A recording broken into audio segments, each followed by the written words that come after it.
Hey all, this is Raj here. Welcome to Share Trek. Today I want to talk to you briefly about the amazing progress that science is making to tackle diseases. A good portion of that comes from various CRISPR combinations, CAR-T strategies, genomic sequencing, knowledge of genetic defects, and cell technologies. The main message of this video is that the days when disease went unchallenged as uncurable or too complex is over. Scientists are working round the clock to use all new tools available to devise multiple strategies to tackle each of those diseases. Furthermore, the FDA orphan drug status helps scientists and startups focus on diseases that are not that widespread but still lethal. But before we dive into my monologue, I have a request to make. I am very close to 1,000 subscribers, so please subscribe if you have not already done so and help me reach the milestone before I go on my break on 17th of November. I'm really grateful to you. With that said, let's get started.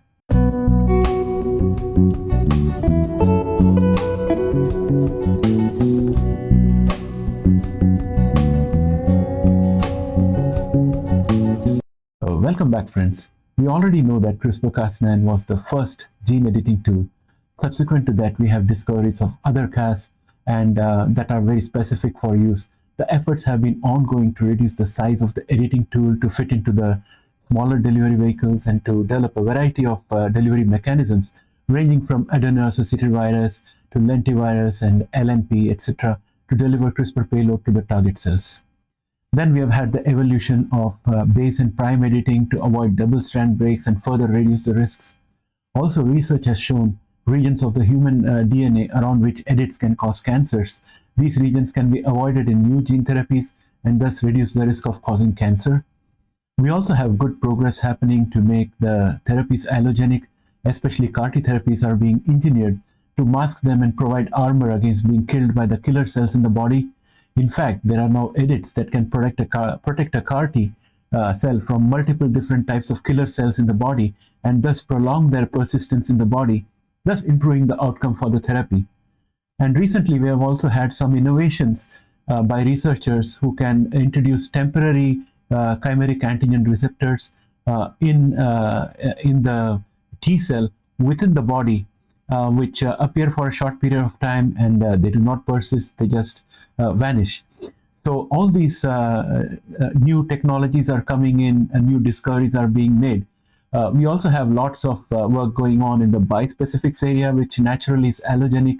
Many research teams are also using alternative strategies such as stimulating certain receptors in problem tissues so that they can attract the T cells that can destroy them. So there are many different strategies going on. But what I'm getting at is that the progress is happening at rapid pace in multiple fronts.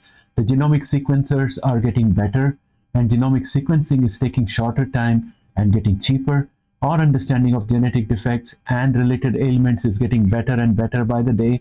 Our understanding of the areas of DNA that we need to avoid is getting expanded. The FDA is getting more familiar with many of these new approaches and hence is staffing up adequately to handle the oncoming torrent of IND-enabling applications and subsequent clinical trials arising from the genomic companies. The increasing efficiency of sequencing hardware and software reduces the cost and time of genomic sequencing and analysis.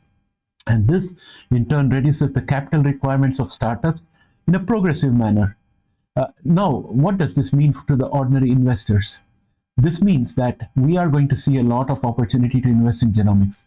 The past era belonged to the information technology world, whereas the coming decade is going to see the explosion of genomics aimed at disease cure, crop enhancement, environmental remediation, as well as the manufacture of exotic compounds.